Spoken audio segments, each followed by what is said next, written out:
voiture à l'avion, eh bien, il n'y a qu'un pas. On va rester dans le secteur de la mobilité. Cette fois-ci, on va parler de mobilité aérienne, qu'elle soit civile ou militaire. On va entrer dans les coulisses de Dassault Aviation et faire un tour à bord du Falcon 10X et du Rafale, en compagnie tout de suite de Laurent Ben-David, Chief Information Officer, et de Éric Chambon, Operational Logistics and Digital Transformation Director pour Dassault Aviation, bien sûr, qui m'ont déjà rejoint sur cette scène. Vous êtes très rapide.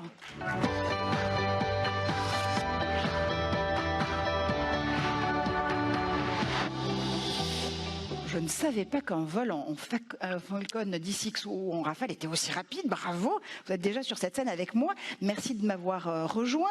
Quand Dassault Aviation fait décoller ses programmes avec la 3D Experience, évidemment, la discussion dans laquelle on va entrer ensemble. Peut-être d'abord avec vous, d'ailleurs, Laurent, puisque c'est vrai que Dassault Aviation a initié en 2016, si je ne dis pas de bêtises, un projet de transformation en profondeur de l'entreprise. On revient rapidement dessus.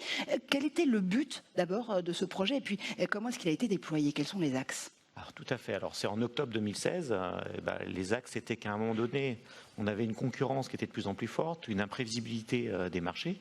Avec ce qui s'est passé dans les crises sanitaires après, on se rend bien compte de la pertinence de cette idée-là.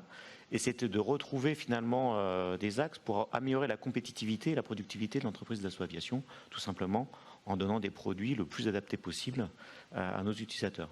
Voilà. Donc ça, c'était vraiment le but majoritaire. D'ailleurs, ça s'est déroulé en 4 axes. Ouais. Donc un qui a été très rapide, c'est renforcer le pilotage par les programmes. C'est-à-dire que notamment dans notre dualité civile-militaire, tout de suite, les 2 axes ont été mis en route avec une organisation associée. Un axe sur, globalement, l'organisation, les compétences, la culture, pour trouver d'autres méthodes pour satisfaire le besoin client, pour renforcer la collaboration et la solidarité entre les employés, casser les silos, c'est le mot classique que l'on avait à l'époque. Donc ça, c'était le 2e axe. Renforcé par un travail sur la partie outil numérique, mais plutôt orienté sur la partie process, méthode. Et le dernier, c'était retravailler notre outil industriel. Pourquoi? Parce que on est en entreprise avec 8 usines, dont une aux États-Unis. Et derrière, finalement, chaque aléa sur un inter-usine a un impact qui est quand même très fort. Donc il y a eu un travail de retravailler la notion de filière industrielle pour optimiser globalement cette partie-là. Donc le plan clé en accompagnement, finalement, c'était le numérique qui était au cœur de cette transformation pour accompagner globalement tous ces changements. Le pilotage programme, c'est comment on outille finalement les équipes qui sont en charge de cette partie-là. La partie industrielle, c'est comment on retravaille les filières industrielles et comment on les numérise globalement. Donc vraiment, la partie numérique était en accompagnement de l'ensemble de la transformation. Et donc, c'est là où intervient, j'imagine, le partenariat stratégique aussi avec Dassault Systèmes pour porter ce projet de transformation numérique. Et qui a été signé en fait en 2018. Alors, l'histoire, forcément, Dassault Aviation, Dassault Systèmes, je ne vais pas la raconter depuis le début, mais elle fait partie de l'ADN, pour le coup, de Dassault Aviation, puisque Dassault Systèmes est finalement une spin-off au départ de Dassault Aviation et qui a bien grandi, voire très très bien grandi. Qui vole de ses propres ailes. Plus que ça, je dirais, à aujourd'hui. Mais derrière, il y avait la notion que nos programmes, on retrouve d'ailleurs à travers ce qui a été dit côté Renault, des choses très similaires. L'utilisation de la V6, le départ en maquette numérique, on grandit pour embarquer tous les métiers finalement dans une plateforme collaborative. Et donc là, la 3D Experience était vraiment là pour effectivement avoir un système, une plateforme qui permet d'embarquer tous les métiers. Donc de la fonction conception jusqu'au soutien de l'avion. Donc toute la vie, tout le cycle du produit doit être intégré. Et donc le démarrage, c'était en même temps que le lancement justement de ce qu'on appelait à l'époque le futur Falcon, et notamment aussi un gros contrat sur la partie Rafale avec l'Inde, qui est 2 vecteurs pour démarrer justement cette partie-là sur la partie 3D Experience. Comme l'a expliqué Renaud, finalement, on ne peut pas démarrer from scratch. On a tout un héritage, des programmes qui sont déjà en cours. Donc, on a besoin de faire un démarrage. Et là, c'était le futur Falcon. Le démarrage, ça s'est fait, c'était il y a déjà 3 ans. Oui. Du coup, quel est le bilan qu'on peut en tirer aujourd'hui? Comment est-ce que ce partenariat se déroule? Aujourd'hui, la 3D Experience pour Dassault Aviation, c'est une plateforme opérationnelle pour le futur Falcon qui maintenant s'appelle le 10X. Il est nommé. Et il y a 700 utilisateurs qui travaillent au quotidien sur cette plateforme, dont 20 coopérants, dont des sous-traitants aussi, et tout ça en accès à distance. Donc c'est vraiment une plateforme collaborative sur laquelle on a fini la partie conception, on est déjà sur la partie industrialisation et déjà des belles réalisations sur cette partie-là. Oui, justement, en parlant de ces réalisations, il y a peut-être un exemple concret qu'on peut déployer pour qu'on touche un petit peu du doigt la façon dont justement cette collaboration s'incarne. Exactement. Si on peut rapprocher par exemple la notion de filière industrielle sur laquelle j'expliquais qu'il y a eu un travail de fait, sur la notion de tuyauterie, de manière automatique, grâce à la 3D Experience, on a pu délivrer une gamme de fabrication complètement automatisée. Donc évidemment, gain en coût, en performance, en productivité sur cette partie-là. Et il y en a un deuxième, mais j'avais envie de dire qu'on va le voir en image, c'est un film qu'on va lancer, puisque vous allez voir finalement à échelle 1, le Falcon 10X, à partir du jumeau numérique qui a été créé pour préparer sa conception, jusqu'à son aménagement intérieur, donc vraiment l'échange avec les clients pour voir est-ce que c'est l'avion qu'il faut faire. Et je vous laisse découvrir en image le Falcon 10X. Je suis ravi d'annoncer que le nouveau Falcon sera le Falcon 10X.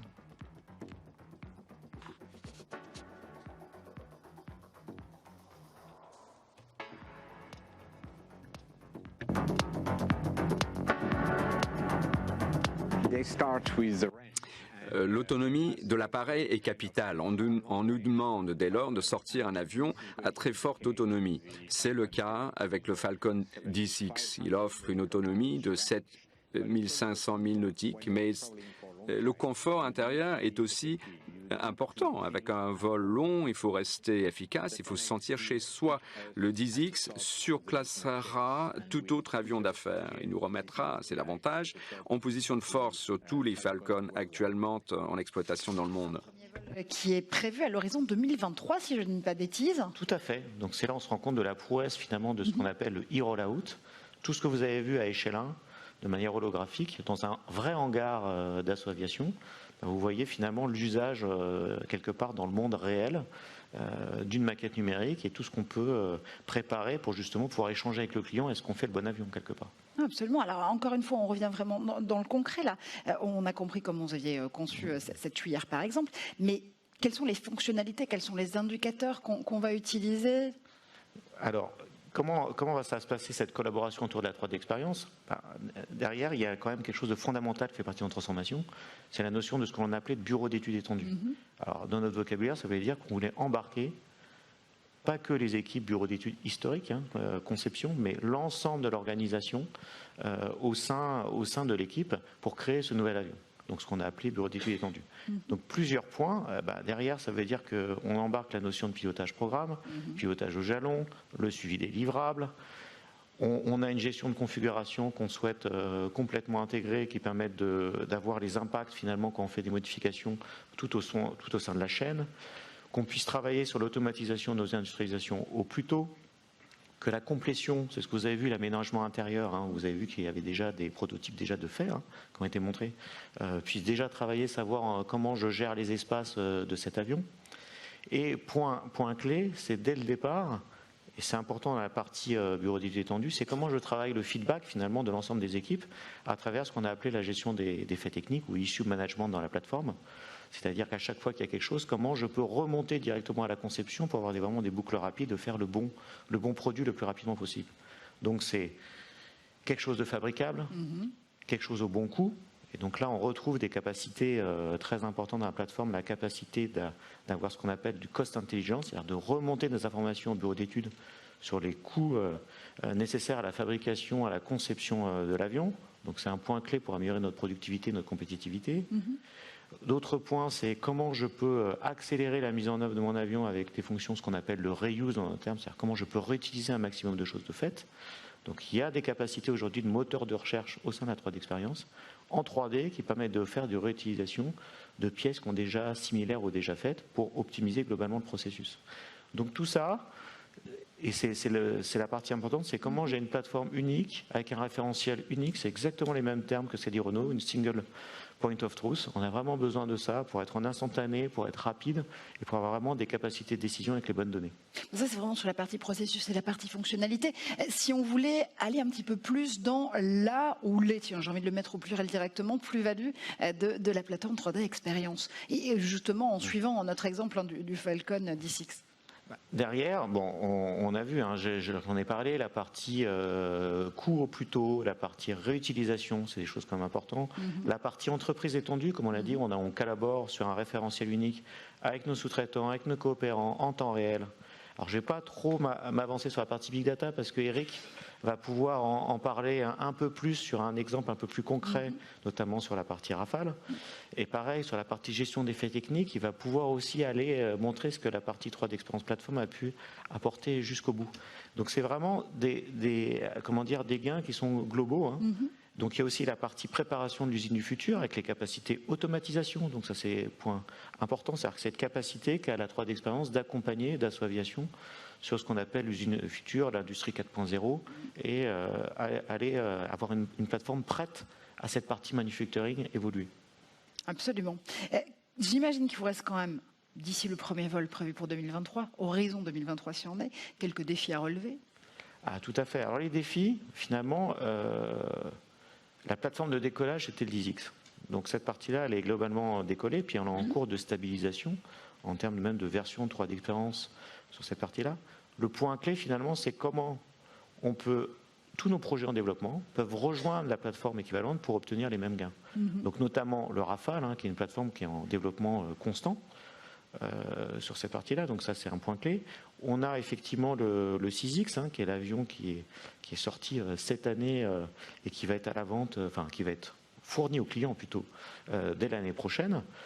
Donc ça, c'est aussi un point clé de savoir comment on va rallier l'ensemble de ces programmes avions dans la plateforme 3 d'expérience. Et on voit que si on veut augmenter la capacité de reuse, c'est très important d'avoir dans la même plateforme l'ensemble de nos programmes civils, d'une part, et l'ensemble de nos programmes militaires, d'autre part. Sinon, forcément, le reuse, il est quand même limité à portion congrue. Donc là, il y a un challenge, j'ai envie de dire, pour les équipes internes et pour Dassault Systèmes, c'est comment je prends en compte l'historique des clients en termes de PLM et comment je les aide à rejoindre la partie 3 d'expérience de la manière la plus simple possible. Et donc ça, c'est un gros challenge pour les R&D Dassault Systèmes notamment, qui nous aident sur cette partie-là. Un challenge à relever ensemble, on l'aura bien compris. Je vais me tourner vers vous, Eric, puisque justement, on le disait, le Rafale, c'est votre rayon. Puis Rafale, c'est surtout un avion qui est déjà utilisé, évidemment, déjà en vol, au sein de l'armée de l'air et de l'espace et de l'aéronavale. Du coup, comment est-ce qu'on utilise la 3D expérience dans un avion qui est déjà justement en utilisation? J'allais dire en marche, mais c'était un très, très mauvais exemple. Et effectivement, nous utilisons la plateforme 3D Expérience pour améliorer le soutien de nos avions militaires.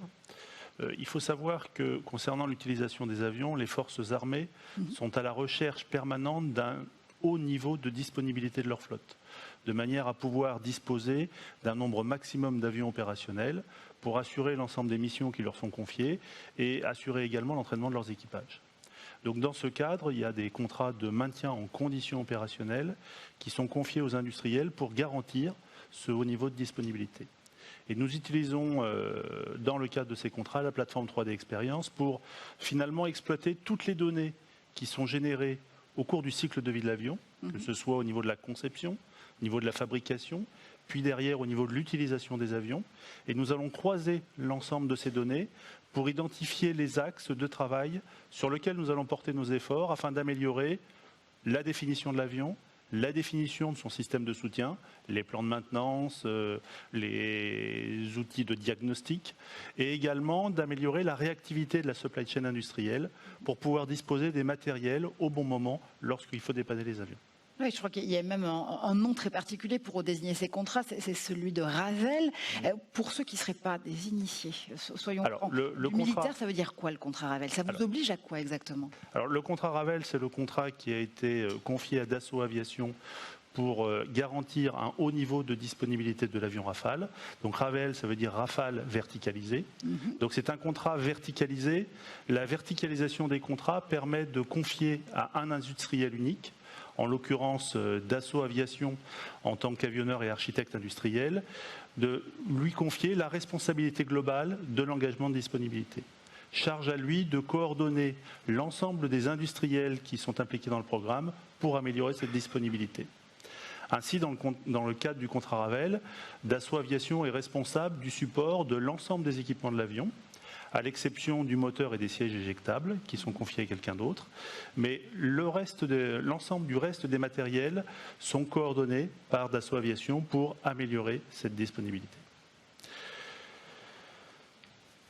Ce qui reste absolument énorme à gérer parce que ce sont des millions, si je ne dis pas de bêtises, hein, je minore pas le chiffre, d'informations qui doivent passer. Ce qui veut dire qu'on en parlait il y a un instant avec Laurent, ce fameux big data qui va être généré notamment dans la partie militaire, le military big data, pour vous c'est crucial, il faut que vous puissiez gérer ça en permanence. Effectivement, alors le contrat Ravel, c'est un engagement de résultats et nous nous sommes engagés à améliorer au fil du temps la disponibilité des avions.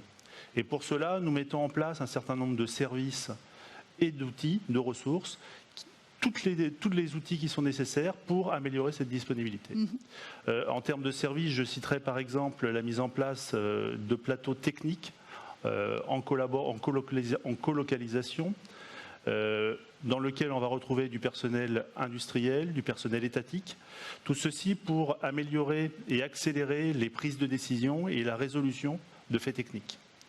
De la même manière, nous mettons en place ce que l'on appelle la logistique étendue, dont l'objectif est d'anticiper les besoins matériels le plus en amont possible pour pouvoir acheminer au pied des ateliers l'ensemble des matériels qui sont nécessaires pour pouvoir dépanner les avions.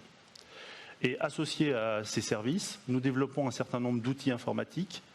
J'en citerai deux, le système de gestion de maintenance qui va être mis en place au niveau des forces pour les aider à organiser, planifier, exécuter l'ensemble des opérations de maintenance.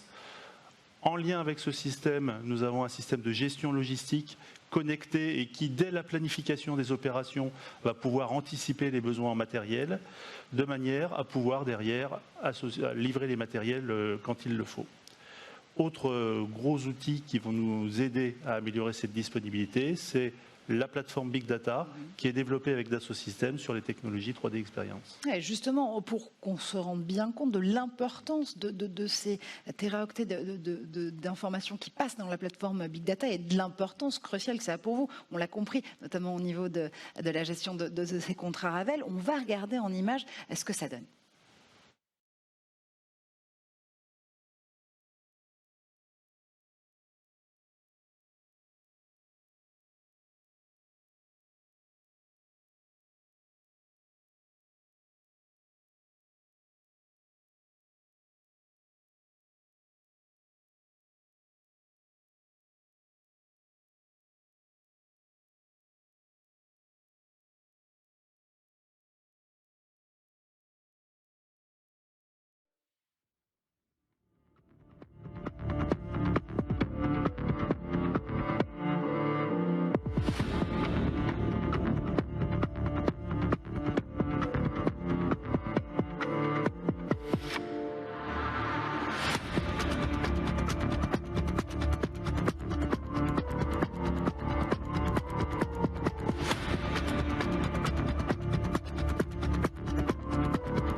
On voit justement qu'il y a une infinité de corps de métier, une infinité de technicité aussi à pouvoir acquérir pour aller chercher toutes ces données. Comment vous les exploitez, ces datas ?